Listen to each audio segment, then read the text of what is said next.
Hey there, imagine this. You're hosting, maybe it's a barbecue, maybe it's the in-laws, maybe it's three guys watching a game that none of you actually care about, but it's an excuse to be away from the families and with your boys. And someone asks, hey, you got anything to drink? And you open the fridge. And what do you have? 11 cans of Diet Coke? Why? Because 4 months ago, you bought a 12-pack of Diet Coke, you drank one, and the rest have been sitting there like cold, sad soldiers just waiting to be loved. And listen, that's a problem. Today we're solving it, or at least we're going to figure out why the problem has to exist.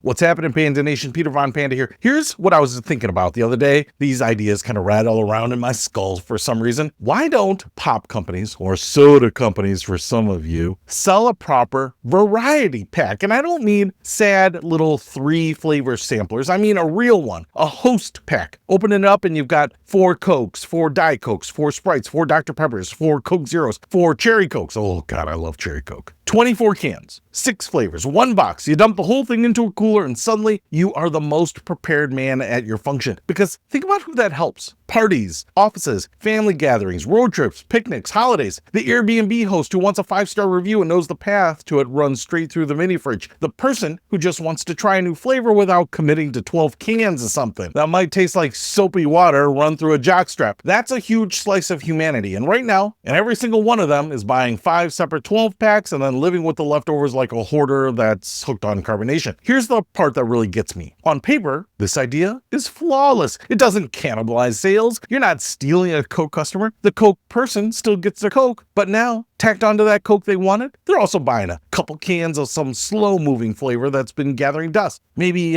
vanilla Coke or Coke Clear. You remember Pepsi Clear from like the 1990s? Whatever. The variety pack actually moves the unpopular flavors. It's like when your mom made you invite the strange cousin to your party. He's coming whether you like it or not. He's bundled in, should we say. So it should sell like crazy. The variety itself is the value add. And if your competitor can't match your flavor lineup, congratulations. You've got a marketing advantage they literally can't copy. To me, that sounds like free money. So why isn't every grocery store wall just a rainbow of these host variety packs? Well, quick gut check before I keep ranting. Does anybody actually make this? The answer is sort of, kind of, not really. Let me go into some detail here. If you go looking, you'll find variety packs do exist. Coca-Cola sells assortment bundles online. There's the one that's Coke, Diet Coke, Cherry Coke, Vanilla Coke, plus a few zero sugar variations. Then there's a Mexican Coke Fiesta pack with Coke, Sprite, and Fanta in the glass bottles. Pepsi does a sampler thing too. Smaller brands like C&C do a top 4 flavors pack. Costco and Sam's Club throw out seasonal mixed cases. Energy drink samplers, sparkling water mixed cases, mini can variety packs, those kinds of things. I can't remember them all. But notice what I just did. I sent you to the internet. Most of those are online only, third-party seller, arrives Tuesday situations. What you almost never see is a permanent, mainstream, sitting on the shelf at my regular grocery store host pack with 2 or 3 cans of each of the top flavors. It's not a staple, it's a novelty. It shows up like a comet every few years. So the question becomes why? If it's such a great idea, which all my ideas are great ideas, why hasn't it taken over the world? And it turns out there are some genuinely interesting reasons, and none of them are nobody thought of it. Trust me, somebody at Coke thought of it. They have a building of people who probably have all thought of it. But the number one reason they don't do it is the factory hates you. Here's something most people don't know. Coca-Cola, the company, doesn't actually bottle Coke. The Coca-Cola company makes the syrup concentrate. They've got about 80 concentrate plants, and then they ship that syrup to over 200 bottling partners around the world who do the actual mixing, canning, and packing. And those bottling lines, they are monsters. We're talking machines that fire out somewhere between 2,000 and 36,000 cans an hour, some of the fastest production lines on earth. And here's the catch. A line like that wants to do one thing. It wants to scream one flavor down the conveyor belt at the speed of sound. Coke, Coke, Coke, Coke, Coke. Pack it into identical 12 packs and never think about it again. That's how you get cheap pop. Or soda for some of you. The whole magic trick of a 99-cent can is boring, brutal repetition. The second you say, okay, now I want 4 Cokes, 4 Dr. Peppers, and 4 Sprites all in one box, you throw a huge wrench into a machine doing 36,000 units an hour. Now, somebody has to gather 6 different products, resort them into a mixed pack. That's a whole extra step, extra handling, extra labor, extra complexity, and the industry even has data on this. Combination packs simply cost more for brands to produce. So your beautiful host host pack is fighting physics and a spreadsheet at the same time, and the spreadsheet always wins. The number crunchers always win. Reason 2, the shelf is a war zone. This is the one nobody talks about. Shelf space in a grocery store is the single most valuable, most violently contested real estate in retail. There's a great line for it.